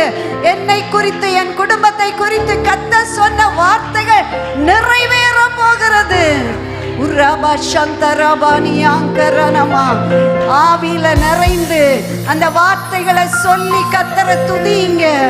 ஹல்லேலூயா, ஹல்லேலூயா. ஓ ரபபமா ஷகதரமாலியாங்கதனமா. ஹல்லேலூயா. எல்லா கண்களும் மூடி இருக்கும் போது இந்த விசுவாச வார்த்தைகளை நான் சுதந்தரிக்கிறேன் என்று சொல்லுகிறவர்கள், இதுவரைக்கும் தளர்ந்து போய் வந்தேன், சூழ்நிலைகளை பார்த்து பயந்து வந்தேன், இன்றைக்கு நான் சுதந்தரிக்க போகிறேன் என்று விசுவாசிக்கிற சகோதரிகள் உங்கள் வலது கரத்தை உயர்த்தி ஆண்டவரை பார்த்து சொல்லுங்க.